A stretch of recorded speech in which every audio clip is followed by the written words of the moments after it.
As an incoming freshman, one of the most important things that you can do is have an open mind, understand how important learning is, who you are as a person, and that your core values never waver. You know, you're going to find yourselves looking at college applications, job applications, whatever the case may be, and there's so many steps ahead of you in your life, but the next step is the most important. We're focused on bringing awareness to issues that don't get talked about in high school, but have to be talked about to prepare students for college, the changes that come, and to provide resources that will help guide them. With incoming freshmen in particular, the highs and the lows, the adversity that you face, all of these things in the end are going to be worth it. You're going to get your degree, you're going to grow as a person, you're going to enjoy whatever your passions may be, and to embrace the journey. All of these things in the end are going to be worth it.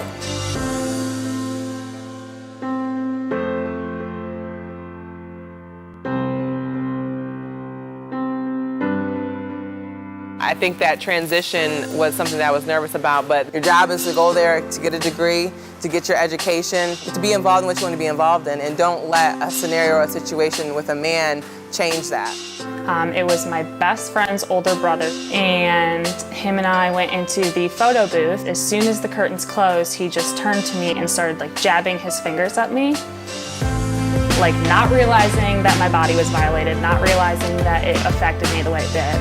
I've known her brother forever, and then it turns out over 70% of victims know their perpetrator. Rape is a really strong word, but I feel that sexual assault takes place through the process. It can start with words. Text messages, social media really make it difficult for everyone involved. If they're saying things to you, they're sending you things, pressuring you to do things that you don't want to do things that are out of your character, that signifies abuse. And knowing that the areas of abuse are taking place is the first step. Take the steps to make yourself feel safe. If you have an instinct, go with that right away, because it's possible that other people could be feeling this way too. There's a lot of partying going on. There's a lot of excitement of the new school year happening. Welcome week at college is probably one of the most dangerous weeks for young women entering the college atmosphere. And before you know it, a really bad situation can happen in a blink of an eye. Consent is a very important part when it comes to sexual relationships, especially when you hit the college scene and alcohol and drugs become a factor.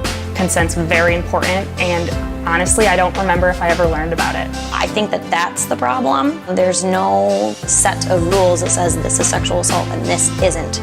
Don't be afraid to stand up and say, no, this is not what I want to do, and be bold with it. Make sure you have a good group of friends keeping tab of you, and make decisions with your body language and make decisions with your words. I pray that no one goes through something like this, but I know that when you're being abused, because I was, it's hard to come forward. In those situations, when you are quiet, the people that are around you that could help you can't help you. You have to reach out to programs, you have to reach out to the people who love you, your friends, your family. Make sure that you know that there's resources if it does take place. Be proactive about your protection and knowing where things are at. Make sure you know where the police department is. For you to get yourself out of that situation, you have to speak up. And the people who love you are going to jump into action.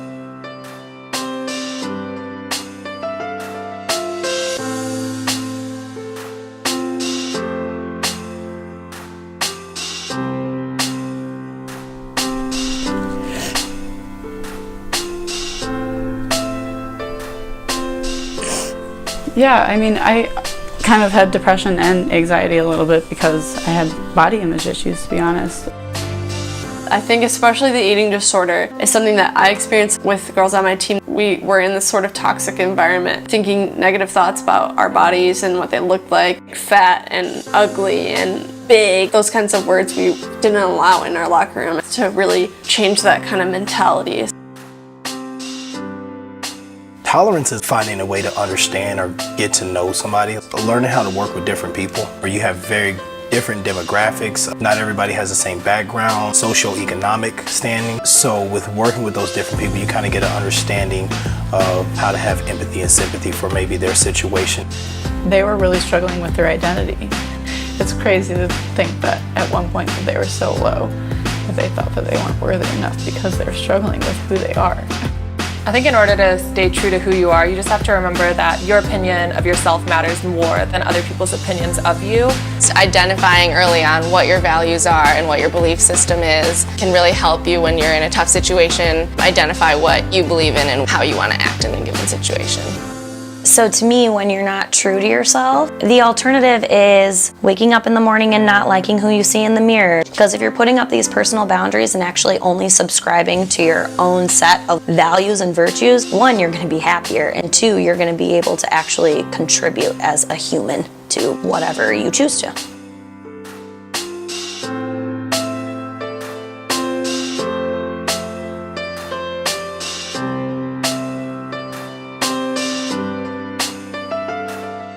Some of my classmates, they got through high school, but they didn't have the skills and they weren't prepared for college and what college took. They didn't have a mom, dad, parent, teacher, anyone saying, get up, go to class, don't be out all night, stop drinking. They didn't have anyone to say that. Drinking too much alcohol can kill you. It can literally kill you. Prescription drugs are a whole nother monster to themselves on college campuses. People will take prescription drugs to pull a late night and study or to take an exam. They're unbelievably accessible. The truth is, artificial substances can bring artificial success. Bottom line, there is no substitute for hard work. When you figure out what you're passionate about and what your goals are and what you believe, you create your own energy. You create your own power. The hardest part about saying no to peer pressure is the first time. It's difficult. But once you get past that first time and people have it in the back of their minds that you said no before, each time saying no is very easy. We all have the potential to make many mistakes. We all do. But the best thing that we can do is never give up or quit on ourselves.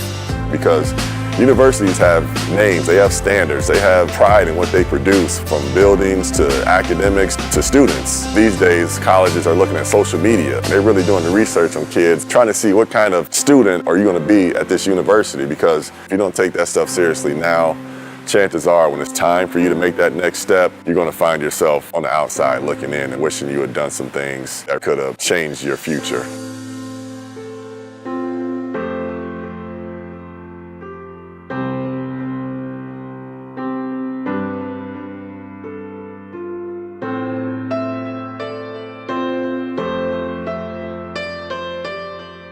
Before starting college, I wish I knew about mental health. I wish I knew what it was. I wish I knew what depression was. I wish I was more prepared and that I understood stress and anxiety and sort of that whole realm.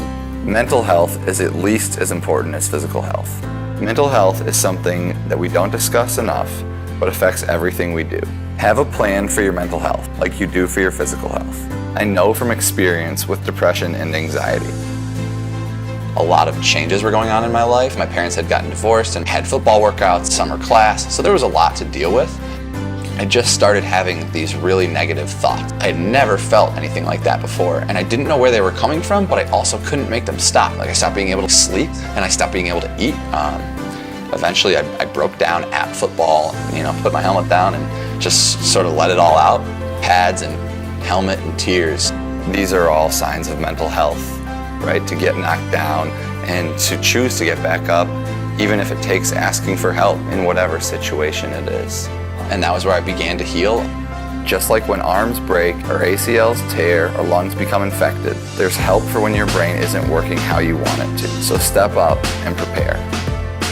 There became a point where I felt like I was more, I felt like I could do more, I felt like I could be more. But I had to figure out who I was and what that more was supposed to be. Having that core foundation going from high school to college is ultimately what allowed me to have a foundation of success. Value each step in your life. Your next step with your family, the next step in your community, the next step in life. Your next step is your most important step, and you got to live that mentality every day.